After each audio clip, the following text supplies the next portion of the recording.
RRR తర్వాత దర్శక ధీరుడు రాజమౌళి సూపర్ స్టార్ మహేష్ బాబు హీరోగా సినిమా చేస్తున్న విషయం తెలిసిందే.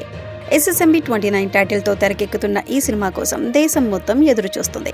ఇప్పటికే ఈ ప్రాజెక్టుపై అంచనాలు తారాస్థాయిలో ఉండగా ప్రపంచవ్యాప్తంగా సంచలనాలు సృష్టించేలా రాజమౌళి దీన్ని తెరకెక్కిస్తున్నారు. SSMB 29 ను మొదలుపెట్టి సెట్స్ పైకి తీసుకువెళ్లి ఆల్రెడీ 2 షెడ్యూల్స్ ను కూడా పూర్తి చేశారు రాజమౌళి. 2 షెడ్యూల్స్ షూటింగ్ అయిపోయాక షూటింగ్ కు కాస్త గ్యాప్ ఇచ్చింది చిత్ర యూనిట్. ఈ గ్యాప్ లో ప్రియాంక చోప్రా మళ్లీ US వెళ్లగా రాజమౌళి తన documentary RRR behind and beyond promotion కోసం జపాన్ వెళ్లారు. ఇక హీరో మహేష్ బాబు తన ఫ్యామిలీతో కలిసి వెకేషన్ కోసం రోమ్ కు వెళ్లారు. అయితే ఇప్పుడు మహేష్ తన వెకేషన్ ను ముగించుకుని తిరిగి హైదరాబాద్ కు చేరుకున్నారు. హైదరాబాద్ కు వచ్చిన మహేష్ ఇప్పుడు మళ్లీ రాజమౌళితో కలిసి సెట్స్ లో జాయిన్ అవ్వడానికి రెడీగా ఉన్నారు. త్వరలోనే SSMB 29 కు సంబంధించిన నెక్స్ట్ షెడ్యూల్ మొదలయ్యే అవకాశాలు కూడా ఉన్నాయి.